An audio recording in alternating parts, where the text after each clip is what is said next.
Bueno, ya estamos en comunicación con nuestra próxima entrevistada. Está en línea la doctora Teresa Torralba.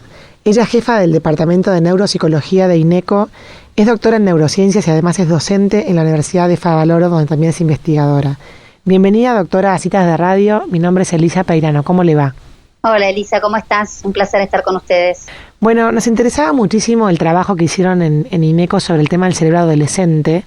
En el 2019, te voy a tutear porque sos joven, doctora, escribiste un libro llamado El cerebro adolescente, riesgos y oportunidades. Y la verdad que nos parece súper relevante hablar de este tema, sobre todo teniendo en cuenta que estamos atravesando la pandemia y los adolescentes son de los grupos etarios que un estudio que ustedes hicieron más se preocuparon por las consecuencias del encierro, ¿no? Sí, es cierto, cuando hace un año estábamos pensando en cómo íbamos a atravesar esta pandemia, ya estamos, año y pico ya desde aquel marzo del año pasado. Uno de los interrogantes más, por ahí más contundentes nuestros fue decir, cómo van a atravesar los adultos mayores, que era el grupo de mayor riesgo, para la enfermedad en sí, pero también cómo iban a atravesar el resto de los grupos etarios esta cuestión de la pandemia, de la cuarentena, del encierro, y un poco relacionado con el libro que vos comentaste que publiqué yo hace ya 2 años, Cerebro Adolescente. Es que mi principal foco fue generar una encuesta específica sobre este grupo etario, qué es lo que estaba sucediendo con los jóvenes, los chicos desde los 13 años.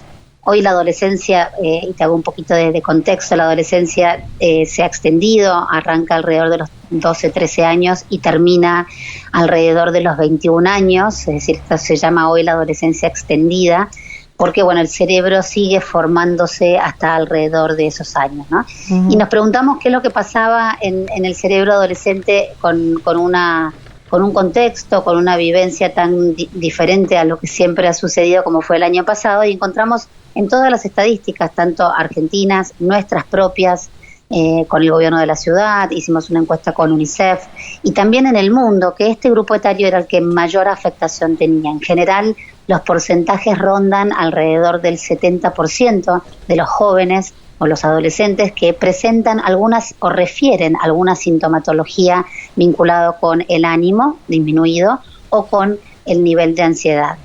Es decir, aclaro esto de que refieren porque uno no evaluó a los pacientes, no es que presentan estos síntomas, no fueron evaluados uno a uno en el consultorio, sino que fueron referidos a través de ellos, a través de encuestas o cuestionarios, pero el porcentaje es muy alto, es decir, realmente el 70%, alrededor de entre el 60 y el 70% de los chicos refieren tener sentirse mal, estar tristes, estar con el ánimo caído, estar ansiosos o realmente estar pasándola mal. Era algo que nos parece muy relevante y esto, como te digo, se repitió en el mundo entero, por lo cual es un síntoma, es un signo de alerta para decir, esta población es una población target para tratar de trabajar con ellos porque la están pasando realmente mal, en un momento donde el cerebro está en plena construcción, en pleno desarrollo, ¿no? Uh-huh. Doctora, ¿y qué recomendaciones tienen para trabajar con ellos justamente? Alguien que tiene un adolescente en su casa, que lo ve, esto que estás diciendo de que se siente mal o lo ves triste, digamos, ¿qué le podemos comunicar a las familias que escuchan esta nota? ¿Qué pueden hacer ellos por esos chicos? Bien, primero lo más importante es tomar conocimiento de que esto está sucediendo. Es decir, creo que ya a esta altura todos sabemos que este grupo la está pasando mal y ser lo más empáticos posibles en entender que un chico cuyo cerebro está en desarrollo, donde lo prioritario son las relaciones interpersonales y sociales, donde su identidad se va conformando por estas relaciones con los otros que no puede ver al momento, que está muy limitado su contacto con la vida social, más especialmente en el momento justo actual en el que estamos hablando, ¿no? Tener en cuenta de que esto está sucediendo y que esto está de alguna manera calando profundo en ellos es importante. Entonces la empatía, la comprensión, el poder hablar acerca de estos sentimientos, es decir, ¿qué es lo que te pasa? Entiendo que esto te está pasando, no te pasa solo a vos, le pasa a la gran mayoría de la población. Eso hace que los padres tengamos que ponernos en un lugar de comprensión y de empatía para empezar. Uh-huh. Segundo, yo sacaría el estigma de que los adolescentes son los que peores se portan, en el sentido de que han salido, hay fiestas clandestinas, ¿viste lo que ha sido estos últimos meses con respecto al estigma del adolescente, ¿no? Uh-huh. Creo que tenemos que comprender que los adolescentes es, digamos, lo que sí es, primero, los adolescentes saben el riesgo al que se someten, no es que no entienden el riesgo, ¿no? Utilizan las medidas de control sanitario, por supuesto, dependiendo del contexto, es decir, como sabemos, el cerebro adolescente está todavía en construcción, esto termina de formarse alrededor de entre los 21 y 25 años, y lo que puede pasar es que los adolescentes tomen decisiones basadas en las emociones y no tanto en la razón. Entonces, este adolescente donde hay no me sale la palabra. Evolución. Un torbellino. Ebullición. No, un torbellino. Sí, ebullición quería decir. Un torbellino emocional, porque realmente las áreas de las emociones están realmente, hiperconectadas, hiperactivas. Y un control cognitivo, que es un lóbulo frontal aún en desarrollo, las áreas que se ocupan de el largo plazo, la toma de decisiones, estas están todavía en desarrollo. Entonces, este desbalance, por eso yo siempre trato de explicar estas conductas en el contexto de un desbalance entre lo cognitivo, que está aún en desarrollo, y lo emocional, que está absolutamente desarrollado. En ese contexto, o sea, eso, más lo que está sucediendo afuera, la cuarentena, la pandemia, los riesgos, lo que les está sucediendo a los adolescentes, que sus abuelos pueden estar teniendo esta enfermedad, pueden tener miedo por lo que les pase a sus padres o a sus abuelos, todo eso se da en este cerebro que está un poco desbalanceado. Y ahí es donde ellos pueden tomar decisiones quizás equivocadas, con beneficios a corto plazo, como puede ser, bueno, yo no me importa, yo voy a ver a mis amigos igual, y versus un largo plazo que ya los tiene un poco cansados, ¿no? Porque ha sido un poco extendido. Entonces, yo lo que siempre creo, Elisa, es que el entendimiento de cómo piensa esa otra persona, ese hijo, ese paciente, ese adolescente en particular, hace que uno pueda comprender mejor el por qué realizan las conductas que realizan y acompañarlos de la mejor manera posible, porque el conocimiento, o sea, el saber, hace que uno como adulto pueda tomar medidas diferentes, ¿no? Y en ese sentido acompañarlos mejor. Recién dijiste cuando uno está en la etapa de la adolescencia, justamente su identidad se va conformando en relación con los demás, ¿no? Ahora, ¿qué pasa con la identidad de ese adolescente que deja de tener este roce social y está más retraído, y de hecho por no poder salir o por no poder asistir a la escuela queda medio solo? ¿Qué pasa con esa identidad? Mira, todo lo que nosotros creemos como profesionales de la salud en relación al ánimo de estos adolescentes o a la conformación de la identidad durante este año que ha pasado en la pandemia, por lo que hoy se sabe en ciencia, es que los efectos van a ser, no durarán para toda la vida, ¿no? Van a ser como transitorios. La gran mayoría de estos adolescentes, probablemente cuando esto termine, igual me escucho hablando a mí misma y digo, esto lo decía el año pasado, ¿no? Y estoy repitiendo lo mismo. Vamos a ver cuándo termina finalmente. Pero lo que sí se sabe, digo por ciencia esto, ¿no? Cuando uno busca los papers y los estudios científicos, que aparentemente lo que ha sucedido el año pasado, los efectos podrían, digamos, de alguna manera ir desdibujándose a medida que la realidad vuelva a acomodarse. Ajá. Entonces, solamente un grupo muy pequeño, o sea, es decir, de este 70%, no todos van a terminar teniendo que hacer una consulta en psiquiatría, teniendo que tener una terapia, sino que están refiriendo síntomas de que no la están pasando bien. Un grupo más pequeño, y quizás es el grupo al que hay que prestarle mayor atención, es el que, como decías vos recién, quizás siente mayores niveles de soledad, tiene una estructura de personalidad particular, es decir, pre-pandemia ya tenían algunos síntomas específicos del ánimo, de ansiedad o de otro tipo de trastorno psiquiátrico, o algunos que tenían, por ejemplo, no sé, adicciones. Es decir, siempre hay un grupo más pequeño que sí tenía problemas y que probablemente se hayan exacerbado durante la cuarentena. ¿Cuáles son las señales de alerta? Si me lo preguntás, si un padre hoy está escuchando y decir, bueno, a ver, ¿cuándo me preocupo? ¿Qué es normal y qué no es normal en un adolescente que en realidad necesita sus vínculos sociales y se los estamos prohibiendo y estamos todo el tiempo machacando que tienen que estar en su casa y con cuidados excesivos? Bueno, probablemente si el chico está por más de 2 semanas presentando síntomas que afectan su vida cotidiana, y todo esto hoy es muy difícil de determinar porque nuestra vida cotidiana está patas para arriba, ya no es más como era antes. Entonces tenemos algunas dificultades como para poder comparar con lo que era normal antes. Pero uno como padre tiene que identificar, primero, si por más de 2 semanas se mantienen síntomas que tienen que ver con, como te decía, que afectan la vida cotidiana, que el chico no puede estar estudiando, que el chico no puede estar relacionándose como pueda con la familia, con las nuevas modalidades, ya sea a través de teléfono, del Zoom, del Meet, o con el circuito más íntimo o su burbuja. Si uno ve que eso está siendo afectado, uno tiene que decir, bueno, quizás acá ya hay un problema. Como hoy es muy difícil determinar todo esto, Elisa, porque hay muchas variables nuevas, siempre si uno tiene la duda, por lo menos mi consejo de cabecera es consultar. Consulta con un médico, consulta con un psiquiatra amigo, consulta con un psicólogo. Pregunta, no perdemos nada preguntando si esto que le sucede a mi hijo es normal o no, porque si preguntamos a las personas adecuadas que se dedican a entender cómo funciona el cerebro, cuáles son las conductas normales y no, probablemente tengamos más herramientas para preocuparnos y ocuparnos, si hay que ocuparse, o dejar de preocuparnos y entender que es un periodo muy particular, en un momento muy particular del mundo entero, digamos, no solamente de nuestro hijo. Ahora, la consulta esa del padre preocupado por su hijo porque detecta cosas que le llaman la atención, es del adulto al adulto. ¿Qué pasa si el chico se resiste o sea, el padre le dice, bueno, hablé con una psicóloga, te digo, una situación ficticia. Hablé con una psicóloga, me parece que estamos preocupados con tu madre, podrías ir a conversar por Zoom o podrías ir, y el chico se resiste. A la edad que tienen algunos chicos ya, forzarlo o exigirlo, decirle estamos preocupados por vos, o sea, ¿cuánto hay que respetar, digamos, la autonomía del chico? ¿Cuánto hay que obligarlo a ir? ¿Cómo? Me imagino que no hay recetas para esto, pero más o menos tenés algún consejo. Como decís vos, no hay receta. Creo que siempre es tener en cuenta la gravedad del cuadro.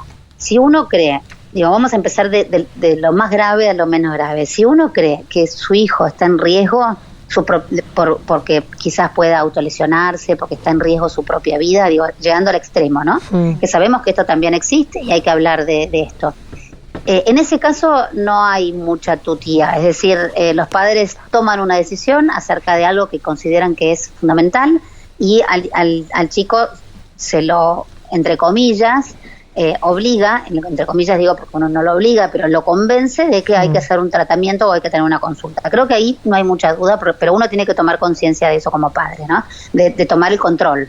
Ahora, en los casos intermedios, que son los que vos me estás preguntando probablemente, donde uno realmente el chico dice que no le interesa, uno está como dubitativo como padre y dice, bueno, voy a consultarlo, el psicólogo dice, bueno, me gustaría verlo, o el psiquiatra, ¿no? Me gustaría verlo para decirte, y el chico dice, no jorobes, porque en realidad esta es mi vida, yo vivo como quiero, estoy encerrado, no me levanto, igual a la facultad voy, pero estoy en la cama. Ahí es donde yo creo que muchas veces sirve, y esto es mi, digamos, mi opinión, no es una opinión científica, pero es mi opinión, yo creo que lo que sirve es el trabajo de los padres con el propio psicólogo o con el psiquiatra. Muchas veces los cambios conductuales de los propios padres, o sea, de cómo nosotros nos relacionamos con los hijos, genera a mediano plazo o a corto plazo un cambio en el propio hijo. Entonces yo empezaría por ocuparnos es decir, tener esas consultas, entender cómo manejarlo, entender cómo, o sea, uno puede trabajar con el propio psicólogo o especialista en salud acerca de cómo abordar lo que le está pasando al hijo. Y muchísimas veces eso ya es un éxito, para que después el propio hijo entienda, si fuera el caso, el que tiene que consultar y que es bueno para él. Yo creo que al final uno en general lo va logrando, ¿no? Pero si no se puede consultar, digamos, porque la voluntad del chico no está, seguramente los cambios en los padres, que es el sistema, probablemente funcione también. Hola, ¿qué tal? Soy Ángeles. Sí, hola Ángeles, ¿cómo estás? ¿Qué tal, doctora? Estaba pensando en todas estas madres, ¿no? Que ven que conviven con sus hijos adolescentes, y por ahí con un espacio limitado, o bueno, también ellos con sus propias cargas, ¿no? ¿Qué actividades o qué puntos de encuentro recomienda puertas adentro, ¿no? Como estamos ahora, para esos padres y para sus hijos, ¿no? ¿Qué cosas pueden tener en común que ayuden a por ahí a paliar un poco la soledad que sienten los adolescentes o sus inseguridades? ¿Cómo afianzarlos en este contexto? Sí, no es muy sencillo, ¿no? Pasarte un listado de actividades que puedan hacer conjuntas. Así como, y vuelvo a decirte que me da gracia a mí misma, porque cuando me lo preguntaban el año pasado yo tenía un montón de respuestas para esto, ¿no? Es decir, ¿se acuerdan que el año pasado estábamos todos, vamos a cocinar todos juntos, vamos a comer todos juntos, uno se va a ocupar de tal cosa, el otro de otra, digamos, como que había un plan familiar en las familias donde esto se puede hacer, por supuesto, pero donde había una suerte de plan familiar de disfrutar de cada uno de los momentos, encontrar en la cocina, no sé, el momento para conversar con mi hijo mientras él está haciendo tal o cual cosa. Todo eso caducó. Sí. Digo, yo tengo que reconocerlo, por lo menos, digo, Gracias. me parece que ya... Es contraproducente, Sí. es más, Gracias. es contraproducente Caducó, ofrecerle a un hijo salir a caminar. No sé si es contraproducente, pero uno sabe, ¿no? Que estas cosas pasaron, ya fueron, y eso es lo que también vuelvo a decir que yo pienso yo, y por supuesto en el contexto donde yo me muevo, que tengo un montón de consultas y con mis pacientes y los padres y digamos en nuestro, qué sé yo, nuestro know-how en general como grupo científico y grupo terapéutico, pero creo que de alguna forma hoy es difícil volver a hablar de esto, ¿no? Del disfrute de cada uno de estos momentos. Ya está, redes sociales, ya lo vimos, que tuvo su furor de mostrar las fotitos de cómo estamos cocinando en familia, ya ahora a nadie más le interesa, y creo que yo no forzaría a volver a eso, ¿no? Realmente no volvería. Esa fue la entrevista del año pasado. Te juro que no juntás ni un like si te pones a cocinar en familia y lo subís a Instagram. Vamos al realismo, muy bien. Tal cual. Entonces ahora, hoy creo que tiene que ser diferente. Creo que tenemos que poner sobre la mesa lo que nos está pasando a todos, que estamos muy cansados, que estamos fastidiados, que cada cual va a hacer lo que pueda. Creo que tenemos que tener esa apertura de decir cada cual hace lo que puede, que no quita que hayan obligaciones en la casa, ¿no? Eso sí, las obligaciones hay que ponerlas, hay límites claros, hay reglas que hay que seguir, digo que nos costaron durante todo el año, pero que hay que poner y seguir manteniendo. No tenemos que los adultos caducar en ese sentido, ¿no? Porque tenemos que seguir siendo los que ponemos las reglas y que sean claras y que sean mantenibles. Pero tenemos que encontrar, y ahí me mataste, no te voy a dar un listado esta vez, porque creo que tenemos que encontrar en cada familia y en cada casa, según las posibilidades, aquellos momentos, qué sé yo, los más bonitos, recreativos y amorosos posibles. Creo que sí tenemos que intentar encontrar, favorecer la presencia de emociones positivas, ¿no? Por ahí. Bien. Eso sería como la gran consigna. Claro. Que no es fácil y me es difícil darte un listado. No me animaría, digo, porque yo sé lo que podría hacer en mi casa para eso, que no siempre me sale tampoco, por supuesto, ¿no? Y a veces me sale mal, pero uno encontrar la forma de contrarrestar todos los sentimientos de hastío, de fastidio, de angustia, de desesperanza que tenemos todos y que tienen nuestros hijos fuertemente, tratar de compensarlos con la presencia de emociones positivas, que si te las nombro también por ahí sonreís, porque decís, sí, bueno, ¿cómo lo hago? Pero bueno, la gratitud, la generosidad, la amabilidad, el agradecimiento, digo, hay... no sé, el ver algunos detalles y sacarle lustre a aquello pequeño y chiquito pero positivo que sí sucede, ¿no? Valorar los logros, pero creo que va a ser muy de la empatía. Me suena contestarte con, mira, me parece que lo que tenemos que hacer es ser empáticos y sacar todas las herramientas para, de alguna manera, apalear todas esas emociones negativas que vienen cursando, que aparte en algún momento en el verano se liberaron y por suerte, ¿no? Que yo creo que se acomodaron los adolescentes y empezaron a verse, tuvieron su momento, y ahora tenemos que pedirles un poquito más, ¿no? Entonces es muy hecho a mano esto, muy tailor-made. Doctora, artesanal. Y con respecto al cambio de reglas de juego con el tema de la escolaridad, que a veces tienen que ir, que a veces no, que sí, que presencialidad, que esta semana no, que esperamos a lo que anuncian. Digamos, como padres, ¿dónde nos paramos ahí? ¿Le seguimos exigiendo que se ponga el uniforme para el Zoom, que por lo menos se peine o que no se haga en pijama? Una última consulta así muy puntual y después ya cerramos la nota. Mira, yo una de las estrategias y de las charlas que muchas veces doy tiene que ver con la resiliencia en la adolescencia. Es decir, que les estamos enseñando a ser resilientes. Cuando me dijiste esto del colegio, me recordaste esta función, flexibilidad, es una función cognitiva clave en este mundo. Ser flexibles, entender que las cosas cambian de un minuto para el otro, adaptarnos, poder modificar nuestras conductas y a la vez el mantenimiento de reglas, que es lo que decís, les exigimos el uniforme, y mi respuesta es sí, me parece que hay que exigirles el uniforme, el pijama no, la cama no, entendiendo que después se rompen las reglas, pero bueno, yo trataría de seguir en esa línea, ¿no? Y quizás para terminar, esto que te decía anteriormente, ¿no? Si uno, yo lo he hecho en mi casa, mis hijos son adolescentes, pero un poco adolescentes ya tardíos, es decir, están en la última etapa, 19, 21, pero yo les explico lo que es, cuánto están aprendiendo en esta situación muy negativa.